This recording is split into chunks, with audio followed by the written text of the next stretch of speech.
नमस्कार मित्रों, आइए एक बार फिर आपका हिंदी साहित्य सुधा चैनल पर स्वागत है। आइए आज हम कक्षा 10 के विद्यार्थियों के लिए वन पथ पर तुलसीदास जी के द्वारा रचित जो कि कवितावली शीर्षक से संकलित काव्य रचना है उसका व्याख्या भाग पढ़ेंगे। तो आइए देर न करते हुए सबसे पहले वन पथ पर शीर्षक से जो कविताएँ आपकी ली गई हैं उनका हम संदर्भ लिखेंगे। तो हमारा संदर्भ होगा, आपके पाठ का नाम है वन पथ पर,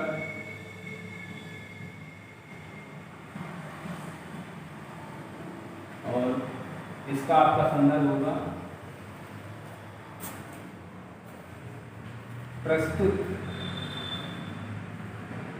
सवैया छंद या प्रस्तुत सवैया हमारी पाठ्य पुस्तक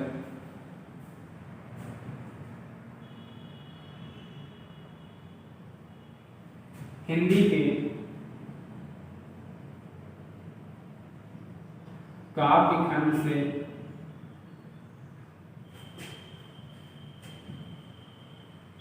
गोस्वामी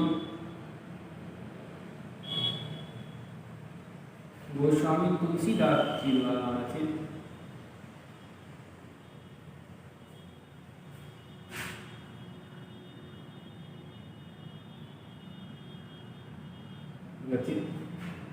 वन पथ पर शीर्षक से व्याख्या हेतु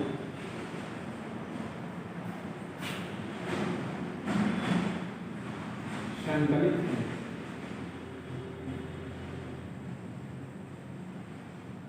अब हम आते हैं व्याख्या भाग पर, जो कि आप लोगों को पहले समझना है, फिर आप लोग लिखेंगे।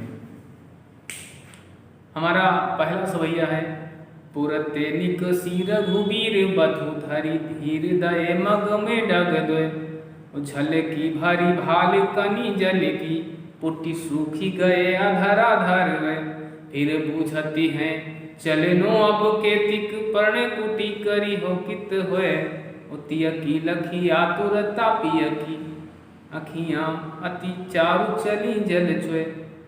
शब्दार्थ की बात करें तो सबसे पहले पुरते, पुर का अर्थ होता है नगर, ते का अर्थ होता है से, निकसी अर्थात निकली, रघुवीर बधु, बधु का अर्थ होता है दुल्हन, रघुवीर अर्थात श्री रामचंद्र जी की पत्नी, अर्थात नगर से सीता जी जब निकली उस समय का यहाँ प्रसंग है।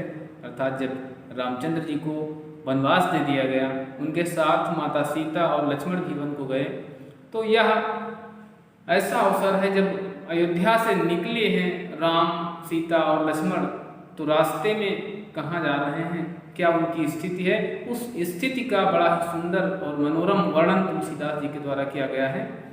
तो बात हम समझते हैं। पुरते निकसी, निकसी अर्थात निकली, रघुवीर वधु, रघुवीर अर्थात रामचंद्र जी की, वधु का अर्थ होता है पत्नी सीता जी। धैर्य धीर दये डगमग में डग दोय, बड़े ही धैर्य के साथ चलती हुई अभी रास्ते में 2-4 कदम ही चली हुई हैं।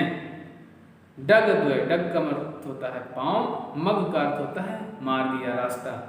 तो माता सीता जी श्री रामचंद्र जी के साथ अयोध्या से निकलकर अभी कुछ बड़े ही धैर्य के साथ अभी कुछ ही मार्ग चली थी, थोड़ी ही दूरी तय की उन्होंने, फिर क्या हुआ, झलकी भरी भाल कनी जल की, कनी का अर्थ होता है बूंदे, जल की अर्थात पसीने की, कहाँ पर, भाल पर अर्थात मस्तक पर, झलकी अर्थात दिखाने लगी, भरी झलकी भरी अर्थात उनके माथे पर पसीने की बूंदें भर आई, अर्थात माथे पर पसीना आ गया।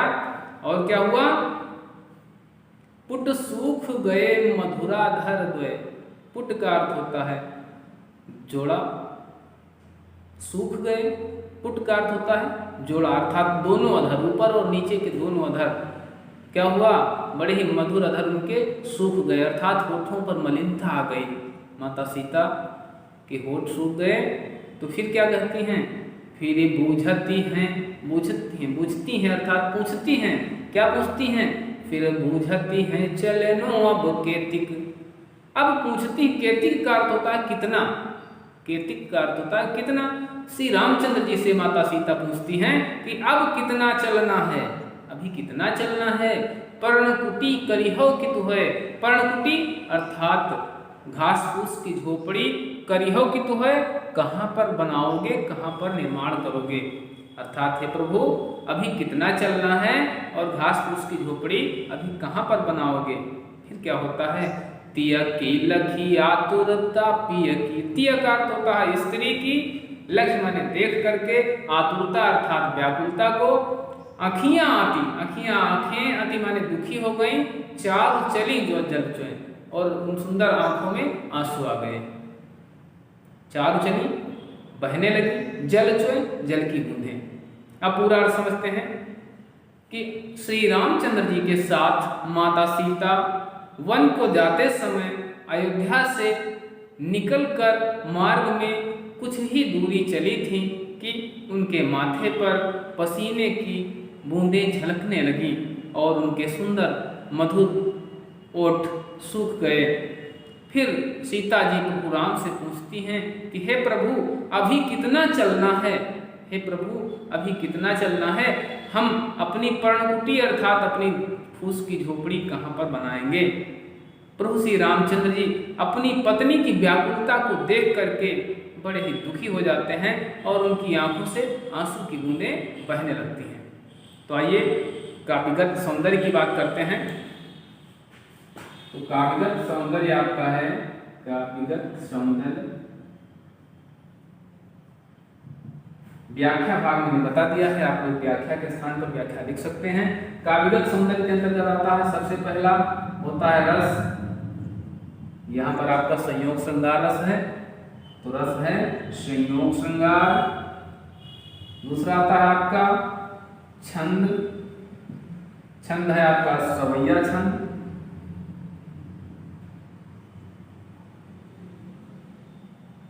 संयोग श्रृंगार को श्रृंगार के अंतर्गत रख लीजिए। श्रृंगार के दो पक्ष होते हैं, वियोग श्रृंगार और संयोग श्रृंगार, आपको पहले से पता होगा। तीसरा आता है भाषा। भाषा आपकी वैसे तुलसीदास जी अवधि के कवि हैं, लेकिन ये कवितावली से ये आपका ब्रज भाषा है, कोमल ब्रज भाषा, ठीक है, या कोमल कांत ब्रज भाषा, ठीक है। चौथी बात करते हैं अगर गुण की, तो इसमें आपका गुण है आपका माधुर्य। और अलंकार की बात करते हैं तो आपका अलंकार हो जाता है अनुप्रास। अब चलते हैं हम दूसरे पद की ओर, दूसरा पद पढ़ते हैं। जल को गए लखन है लरिका, परिखो पिय छाह घरी को बैठाड़े, पहुंची पसे बयारी करूं, और पाए पखारी हूँ भूभुरी ढाड़े, तुलसी रघुवीर प्रिया श्रम जान के, बैठी विलंब लोकंटक काढ़े, जान की नाह को नेह लख्यो, पुलको तनि बारी बिलोचन बाढ़े। इसमें इस सवैया में प्रसंग आप समझ लीजिए। माता सीता प्रभु राम मार्ग में जा रहे हैं, लक्ष्मण जी जल लेने के लिए गए हैं, तो माँ सीता थक जाती हैं और प्रभु से कहती हैं कि हे प्रभु जल को गए लखन है लरिका, जल को गए हुए हैं अर्थात लक्ष्मण जी जो हैं अभी बालक हैं, बाल स्वरूप में हैं, तो वो जल लेने के लिए गए हुए हैं। परिखो पिय, पिय का अर्थ होता है हे प्रियतम, परिखो, परिखो का अर्थ होता है इंतजार कर लो। छाह घरी को हो ठाढ़े, थोड़ा इंतजार कर लो। छाह का अर्थ होता है छाया में, घरी का अर्थ होता है घड़ी भर, होए ठाढ़े खड़े होकर के। हे पिया, हे प्रियतम, लक्ष्मण अभी बालक हैं, वो जल लेने के लिए गए हुए हैं, तो एक दो घड़ी के लिए कहीं छांव में खड़े हो जाओ और उनका इंतजार कर लो। फिर क्या कहती है माता सीता, पोंछी पशु बयारी करूं, मैं आपका, पशु का अर्थ होता है पसीना, पोंछ दूंगी, मैं आपका पसीना पोंछ दूंगी। बयारी करूं, मैं आपको हवा झल दूं, अपने आंचल से आपको हवा झल दूं। और पाँव पखारी हूँ भूभुरी ढाड़े, भूर का अर्थ होता है रेतीली भूमि में, ढाढ़े का अर्थ होता है जले हुए, पाए अर्थात पैरों को, पखारी माने मैं धो दूं। हे प्रियतम, हे प्राणनाथ, आप रुक जाइए कहीं छाया में, आपके पांव जल गए होंगे, रेतीली भूमि में चलते हुए आपके पांव जल गए होंगे, मैं उनको धो दूंगी, इसलिए थोड़ी देर विश्राम कर लो। तुलसी रघुबीर प्रिया श्रम जानी के बैठी विलंब लोकंटक काढ़े। तुलसीदास जी कहते हैं कि प्रभु श्री रामचंद्र जी अपनी प्रिया अर्थात सीता के श्रम अर्थात थकान को जान जाते हैं, और जान करके क्या करते हैं, बैठी विलंब लोकंटक काढ़े, बहुत देर तक बैठकर अपने पैरों में कांटे निकालने का बहाना करने लगे। कहा गया है कि बैठी विलंब लोकंटक काढ़े, बैठकर बड़ी देर तक पैरों के चुभे हुए कांटों को निकालने लगे। यहाँ पर तुलसीदास जी ने यह स्पष्ट नहीं किया है कि रामचंद्र जी ने अपने पैरों के कांटों को निकाला या मां जानकी के पैरों के कांटों को निकाला, लेकिन पैरों के कांटों को निकालने का बहाना कर लिया। बड़ी देर तक बैठकर पैरों के कांटे निकालने लगे। तो जानकी नाह को नेह लख्यो, जानकी अर्थात सीता जी, नाह का अर्थ होता है नाथ अर्थात प्रियतम के, अपने पति के, नेह लख्यो प्रेम को जान जाती हैं, नेह अर्थात प्रेम को, लख्यो माने जान लेती हैं। पुलको तनु, तनु अर्थात शरीर, पुलको माने पुलकित हो जाता है, और बारी विलोचन बाढ़े, नेत्रों में, बारी का अर्थ होता है पानी या जल, विलोचन बाढ़े, उनके नेत्रों में आंसू की बूंदें आ जाती हैं, उनके नेत्र बड़े हो जाते हैं। पूरा अर्थ समझते हैं। सीता जी कहती हैं कि हे प्राणनाथ, जल लेने के लिए लक्ष्मण गए हुए हैं, जो अभी बालक हैं, इसलिए थोड़ी देर के लिए, घड़ी भर के लिए कहीं छाया में खड़े होकर के हम उनका इंतजार कर लेते हैं। मैं आपके मुखमंडल पर आए हुए पसीने को पोंछ दूंगी और आंचल से हवा कर दूंगी, तथा आपके रेतीली भूमि में जले हुए पांव को धो दूंगी। तुलसीदास जी कहते हैं श्री रामचंद्र जी अपनी पत्नी के थकान को जान जाते हैं और बैठकर बड़ी देर तक कांटे निकालते हैं। भाव यह है कि बड़ी देर तक बैठकर कांटे निकालने का बहाना करते हैं। तुलसीदास जी कहते हैं कि जानकी अर्थात सीता जी अपने प्रियतम के प्रेम को जान जाती हैं, उनका शरीर रोमांचित हो जाता है तथा आंखों में आंसू डबडबा आते हैं और उनके नेत्र बड़े हो जाते हैं, अर्थात प्रसन्नता के आंसू आ जाते हैं। तो अब बात करते हैं काव्यगत विशेषताओं की। व्याख्या आपका हो गया, अगला है आपका काव्यगत सौंदर्य। भाषा आपकी पहले जैसी ही रहेगी। भाषा है आपकी कोमल कांत पदावली ब्रजभाषा है, कोमल ब्रजभाषा हम लिखेंगे, ठीक है। शैली का अगर नाम लिया जाए तो ये प्रबंधात्मक शैली है,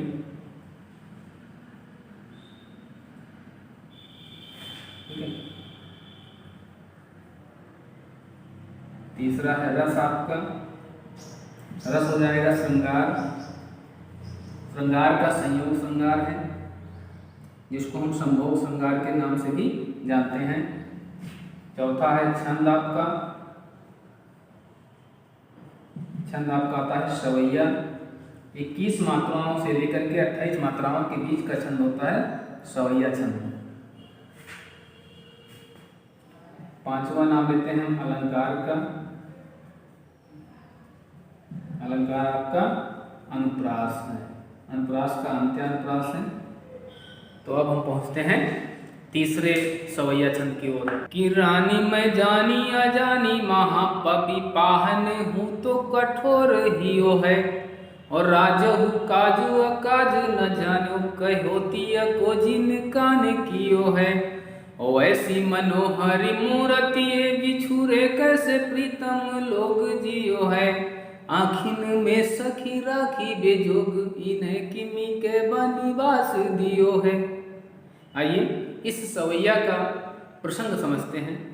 प्रभु श्री रामचंद्र जी, लक्ष्मण जी, माता सीता वन को जा रहे हैं मार्ग में जाते हुए वनवासी स्त्रियों का गांव आता है तो वो स्त्रियां एक दूसरे से पूछती हैं कि ये कौन जा रहे हैं। उन्हें ज्ञात हो जाता है कि ये सब अयोध्या के नरेश दशरथ के पुत्र हैं और ये उनकी पुत्र वधू है। उन्होंने इनको वनवास दिया है जिसका अनुपालन करने के लिए पिता की आज्ञा के कारण ये अपने वनवास को पूरा करने के लिए वन की ओर जा रहे हैं।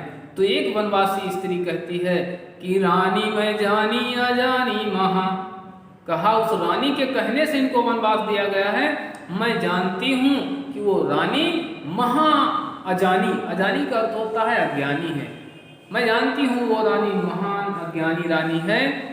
पवि पाहन हूँ तो कठोर ही हो है। पवि का अर्थ होता है वज्र, पाहन का अर्थ होता है पत्थर। उसका हृदय पत्थर और वज्र से भी ज्यादा कठोर है। अगला है राजो काज अकाज न जानो। राजो का अर्थ होता है राजा, काज अकाज, राजा को भी अपने कर्म और अकर्म का ज्ञान नहीं है। कहो तिय को, तिय का अर्थ होता है स्त्री का। उन्होंने अपनी स्त्री का कहना किया है। जिन कान कियो है, उन्होंने अपनी स्त्री का कहना मान लिया है जिस स्त्री ने उनके कानों को भरा है। अर्थात उसकी स्त्री ने जैसा उनके कानों में भरा, जैसा कहा, उन्होंने वैसा ही मान लिया है। आगे कहती है वो, क्या कहती है, ऐसी मनोहरी मूर्ति, हे सखी इनकी मूर्ति तो देखो, इनका स्वरूप तो देखो, मन को हरने वाला इनका रूप है। आखिर बिछुड़े कैसे प्रीतम लोग जियो है। इनको मानने वाले, इनसे प्रेम करने वाले लोग इनसे बिछड़कर कैसे जीवित रह पाएंगे।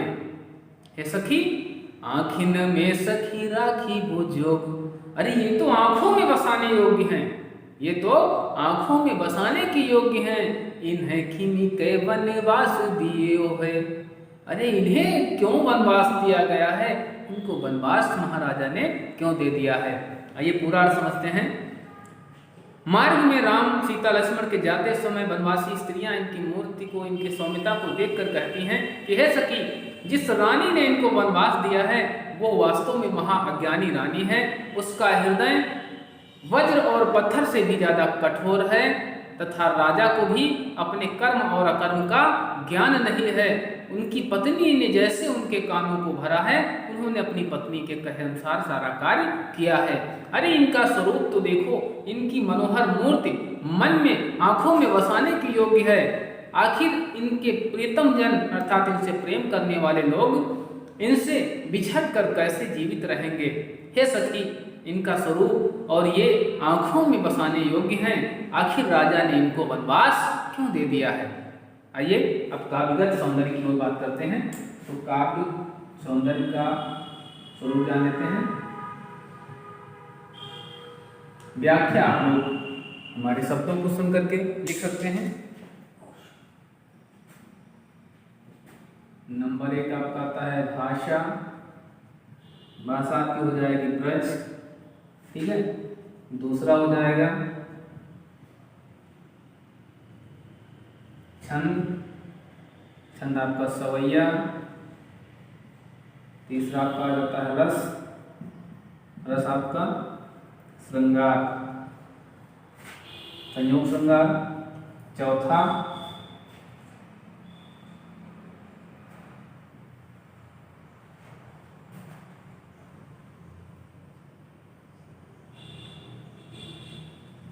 शैली आपकी हो जाएगी प्रबंधात्मक।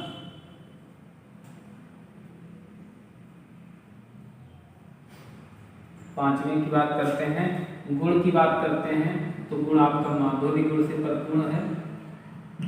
और छठा अलंकार, अनुप्रास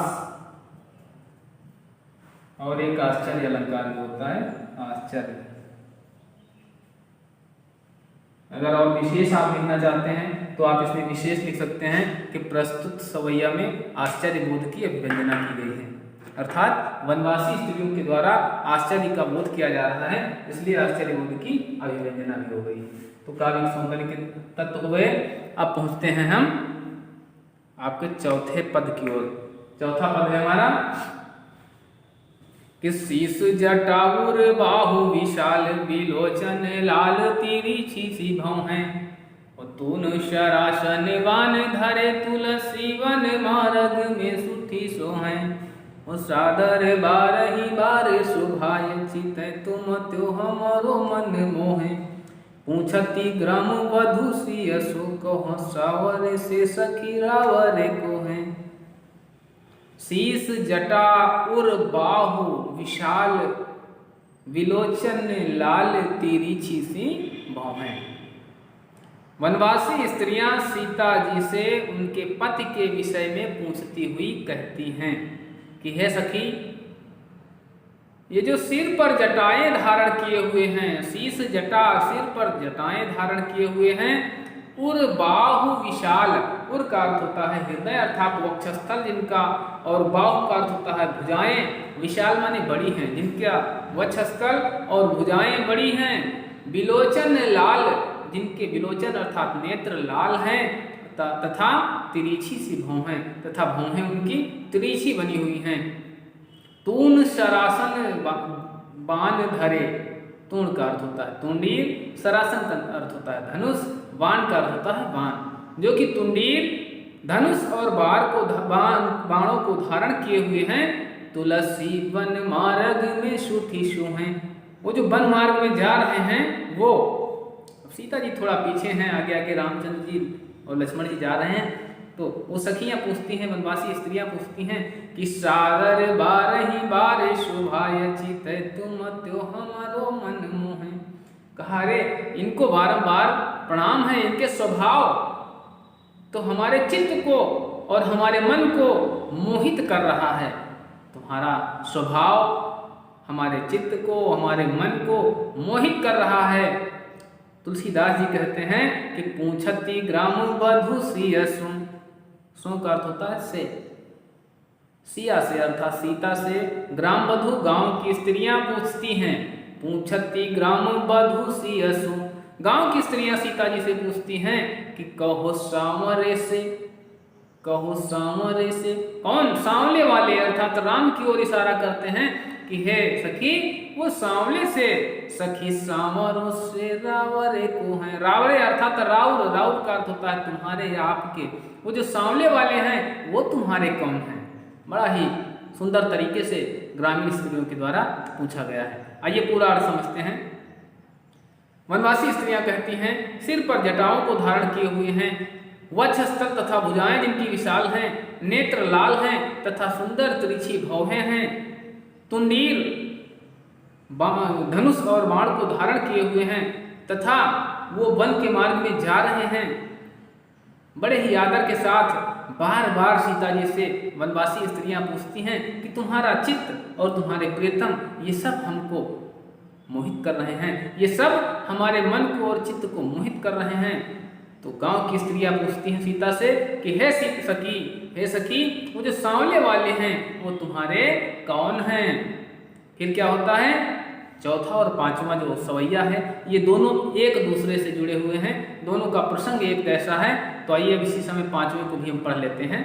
पांचवा है हमारा, सुनी सुंदर वैन सुधारस साने, सयानी है जाने की जानी भली, तिरछे करी नैन देसन तिन्हे समझाए कछु मुस्काई चली, तुलसी ते ही अवसर सोहे सब अवलोकति लोचन लाहु अली, अनुराग तड़ाग में भानु उदय बिगसी मनो मंजुल कंज कली।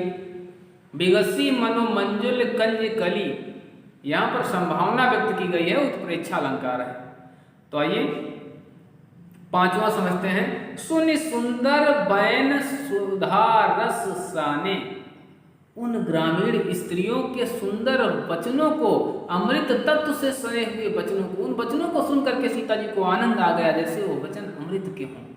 तो सुनी सुंदर बैन सुधा रस साने, सुंदर अमृत से सने हुए वचनों को सुन करके, सयानी है जानी की जानी भली, चतुर हैं सीता जी, भली प्रकार से जान जाती हैं। क्या जानती हैं? तिरछे करी नैन देसन तिन्हें, अपने पति के विषय में जो स्त्रियों ने पूछा था कि वो तुम्हारे कौन हैं, तो क्या किया, तिरछे करी नैन दे शयन तिन्ह, शयन का अर्थ होता है विश्राम, थोड़ी देर के लिए उनकी ओर अपने नेत्रों को तिरछा कर दिया और उन पर नजर स्थिर कर दी। फिर क्या किया, नेत्रों के माध्यम से ही समझाए कछु मुस्काई चली, थोड़ा समझा दिया नेत्रों के माध्यम से कि ये मेरे वो हैं। भारतीय संस्कृति है स्त्रियां अपने पति का नाम नहीं लेती हैं, तो उसी प्रकार नेत्रों के द्वारा माता सीता ने वनवासी स्त्रियों को अपने पति के विषय में पूरा परिचय दे दिया। तुलसीदास जी कहते हैं, तुलसी ते ही अवसर सो है सब है अब लोकति लोचन लाहु अली। तुलसीदास जी कहते हैं कि उस समय सीता जी के नेत्र श्री रामचंद्र जी को देखते हुए बड़े ही सुंदर लग रहे हैं और उन्हें देखकर ऐसा लगता है मानो अनुराग तड़ागु में भानु उदय, प्रेम सरोवर में, अनुराग का अर्थ होता है प्रेम, तड़ाग का अर्थ होता है सरोवर में, भानु उदय, भानु का अर्थ होता है सूर्य के उदय अर्थात उदित होने पर, बिगसी मनो मंजुल कंज कली, बिगसी अर्थात प्रफुल्लित हो गई हो, मनो माने मानो, कंज माने कमल की, कली माने कली, मानो की प्रेम के तालाब में सूर्य के उदित होने पर कोई सुंदर सी कमल की कली खिली हुई हो, ऐसे सुंदर सीता जी के नेत्र दिख रहे हैं। आइए पूरा अर्थ समझते हैं, फिर काव्य सौंदर्य की बात करते हैं। सुंदर अमृत वचनों से सनी हुई वाणी को सुन करके सीता जी बड़ी चतुर हैं, वो स्त्रियों के द्वारा पूछे गए प्रश्नों को जान जाती हैं तथा अपने नेत्रों को थोड़ा तिरछा करके प्रभु राम की ओर दृष्टि करके उन पर दृष्टि को स्थिर करके थोड़ा मुस्कुरा करके समझा देती हैं और थोड़ा आगे बढ़ जाती हैं, अर्थात वो इस तरह से बता देती हैं कि ये मेरे पति हैं। तुलसीदास जी कहते हैं कि उस समय जब सीता जी श्री रामचंद्र जी को अपने नेत्रों से तिरछा करके देखती हैं और स्त्रियों को समझाती हैं कि ये मेरे पति हैं, उस समय उनके नेत्रों इस प्रकार से सुशोभित हो रहे हैं मानो प्रेम सरोवर में अर्थात प्रेम के तालाब में सूर्य के उदित होने पर कोई कमल की सुंदर कली खिल आई हो। तो आइए काव्य सौंदर्य की बात करते हैं और यहीं से आज का आपका वन पत्तर का पाठ समाप्त हो जाएगा।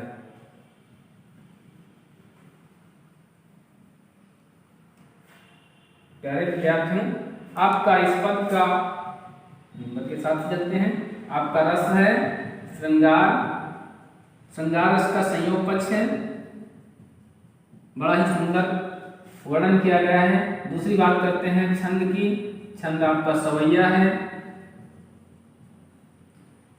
अलंकार की बात करते हैं तो अलंकार पहला आपका अनुप्रास आता है, दूसरा आपका रूपक आता है, अभी हम बताएंगे कहां पर आता है, और तीसरा आपका आता है उत्प्रेक्षा अलंकार। अनुप्रास अंतिम शब्द के मिलने से अनुप्रास होता है। रूपक अलंकार आपका है अनुराग तड़ाग में भान उदय, प्रेम रूपी तालाब में, तो यहाँ रूपक हो जाता है। और बिगसी मनो मंजुल कंज कली, तो यहाँ पर मानो कोई कमल की छोटी सी कली खिलाई हो, तो इसमें आपका उत्प्रेक्षा अलंकार है। चौथी बात करते हैं भाषा की। भाषा आपकी हो जाती है ब्रज भाषा और शैली हो जाएगी आपकी प्रबंधात्मक शैली है। गुण आपका माधुर्य है।